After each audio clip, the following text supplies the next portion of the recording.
Hi, welcome to Tracy's Local Learnings. I wanted to hop on here today and talk to you guys about vacuum sealing today. I had just started doing a project this morning on vacuum sealing, and I thought I would share the information and tips and tricks that I've learned over the years to make it a more viable option to get our stuff on the shelf, vacuum sealed, and there if we need it. So, excuse me. uh, Most of us have started with the Food Saver. This machine is great for beginners. It depends what you see when you see it. So I got this probably, I don't know, 5-6 years ago, and it's a great machine. It comes with plastic rolls. It comes with one plastic roll when you buy it, actually, and then you can buy the refills for it. They're actually quite expensive, but it's still worth the while to get stuff on your shelf. So basically what you do is you cut the bag to the size that you need. You heat seal to one end, you put your food into the bag, and then you heat seal and evacuate the air at the other end. Works great. It's absolutely amazing. So that made me very happy, and I was doing a lot of my vacuum sealing this way. Well, when it came to doing meats, dehydrated meats like beef jerky, what I would find is when I would go down to my storage and go to grab some, that the pieces of meat had popped through the plastic and caused it to lose its airtight, and it can only go for so long before meat goes rancid. So I was losing the cost of the plastic, the cost of the meat, and my time to make the product, which I was really quite frustrated with. So I wanted to find different options on how to vacuum seal my goods for my pantry shelves. So I came across these. These are attachments for the Food Saver. Excuse me. You can get the wide mouth attachment for your wide mouth jars, and the regular attachment for regular pint jars. So, and these are both mason jars, the ones that you buy at the store, the mason jars. Did I put this in wrong? Oh, yeah. So mason jars. So that was great. So then you'd put your product in here, you'd pop this onto here, you'd hit the button, and it would suck the air out, which was absolutely wonderful. I loved it. Because now I knew that nothing was going to lose air because it's glass. So that was a game changer for me. I did learn a couple things, on my journey of using these attachments. So when you're doing things like flour, sugar, pancake mix, anything powder, light, airy, you want to put something between the food and the top. So I like to stick a couple paper towels in there, just so nothing comes through. So you put a couple paper towels, or you can take 100% cotton pillowcases and cut circles and put those in, just anything to stop it from coming up. Because when you vacuum seal it, if it gets through there, it'll either ruin your seal and you'll lose air, or it'll get sucked into the machine and ruin your machine. So it's not a good idea. I found that doing it today, I go down, I get the machine to do a certain project. I had tried sealing this 3 or 4 times and was getting quite frustrated. So I have to have another option on how to do this when this machine is no longer an option. First of all, it's clunky. I have to go down and get it. It's a pain in the butt. And I don't leave it on my kitchen counters because I don't have room for that. So my next option was this. So it's a brake bleeder. So now I take my jar, right? I put this on. Then I take my brake bleeder. So when you buy these white attachments, it comes with extra hose and bits. So I kind of Mickey Moused this together to get a good seal. And now this is how I can vacuum seal my jars. So I'm it takes a little doing. It's not really hard. It's just tedious.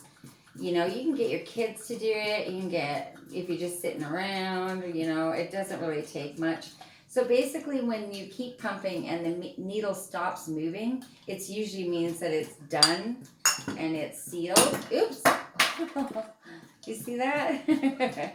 So yeah, usually around 20 or 25 pounds. What did I do? There we go. 20 or 25 pound or PSI or whatever it is, it'll stop. And then you take, I'm going to knock something over. Take that off. You take this off. And now your jar is vacuum sealed, ready for the shelf. So the project I'm doing this morning is on these hash browns. So I'm not affiliated or nothing. I just like these hash browns for a couple different reasons. They're a great first food for, like, first dehydrated food for people to get used to, like your family, your kids and stuff. And I don't know, it's a tradition in our family to have big breakfasts on the weekends, and hash browns are kind of they can be time consuming. So these, you literally open the box, pour it into a bowl, pour boiling water over it, stick a plate or a lid on it, and let it sit for 10-15 minutes. You drain them off, get all the excess moisture out, throw them into a pan, and they crisp up really nicely. And you can add whatever you want, peppers, mushrooms, whatever. It's just a great first food, and it's a great way to get potatoes on your shelf. Shelf-stable, airtight potatoes. Who doesn't love potatoes, right? Anyways, so that was great, and I was enjoying being able to do this. So as I've been canning and whatnot for over the years, the price of mason jars keep going up and up and up. So I was thinking back to what my mother did, and she used to reuse jars all the time. So I thought, you know what, I'm going to do it. So I started going to secondhand stores, and I could find flats of the classical pasta jars for like $4 or $5. And as long as you check them over when you buy them, you make sure that there's no chips or cracks. The seal inside is all good. No chips in the whatever that is, that painted surface.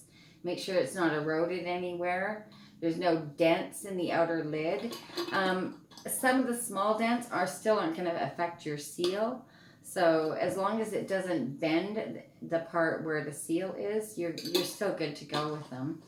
So on that note, I had a ton of these jars, but because the food saver doesn't fit them, I couldn't use it. So I couldn't vacuum seal it. I could can, and I love these for like jams and jellies. And I use the 3-cup classical pasta. The small one's a 2 cups, so it's basically like a pint jar. And the larger one is a 3-cup, which is like my favorite in the world. So I wanted to be able to vacuum seal these jars, because I have a lot of medicinal teas and herbs and things that I harvest every year, and I go through these pint jars like crazy, and they cost a fortune. You know, when you have the excess that I do, it adds up. So being able to save some money by getting different jars was great, especially for canning. So the same person that I saw using this brake bleeder, her husband made her something. And this is what it is. Let me move that. I hope you guys can see this okay. It's a vacuum chamber. So I posted the information on my Telegram channel, and one of the gentlemen in my channel was so kind. He made me one. He made me this just off the video that I posted. So it's very doable. So this was a game changer, because now I could take any size jar and drop it in there and vacuum seal it. Like any size jar. As long as it fits in the chamber, you can vacuum seal it now. So you just tighten up this flange on top, and you take that same attachment. Well, that's what I did, because it has like you have an option here for what size hose you want on there. So again, I just cut another piece of the hose so I could attach it to there. So now I can vacuum seal any pickle jar, jam jar, any jars that I can find at a good price at secondhand stores, or my friends or my family give me, I can use. So the gentleman that made this does have more of them. If anyone's interested, they can comment down below and I can get a hold of you or hook you up, so to speak. So this vacuum chamber is absolutely great. However, my quart jars don't fit in them. They just don't fit in them, and I want more. Well, I did. So I asked my husband to make me one of these, but bigger. So we went looking. Well, it's doable, but the flange, they want a fortune for the bigger size flanges like this. So, I mean, if you have the money, by all means, jump in with both feet and make a big one. Remembering that if you put a small jar in there, it's going to take you forever. Another reason I like this size is because once you get the jar in there, you really aren't left with a lot to take out for the air. So it doesn't take so long. But when I put like little jars in here, it's like I'm going. So yeah, it's good for the kids. So that's all I wanted to talk to you guys about today. Oh, another thing is, when I started the video today, I went to use my brake bleeder and it was broken. The little plastic pin on the handle had broken. So ironically enough, this past Christmas, I had asked for a second one and my son was so awesome. He got me one. So having a backup to your backup to your backup is always a good idea.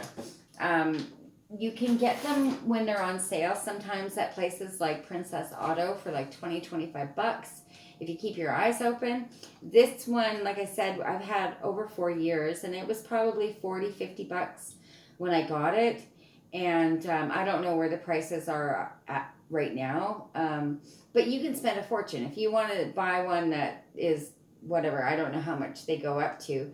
You can do that if you have the money. Get the AAA version of the brake bleeder, but they'll all work, even the cheap ones. They're still going to do the same job. It's a great way to get this stuff on your pantry shelves, and yeah. So if you guys have found this interesting, please hit that thumbs up. If you think it's useful information and you want to share it with others, please do so. And if you would like to see more on my channel, as I'm going to be delving into different things, please subscribe to my channel. Thanks for coming by. Have a good day. Bye-bye.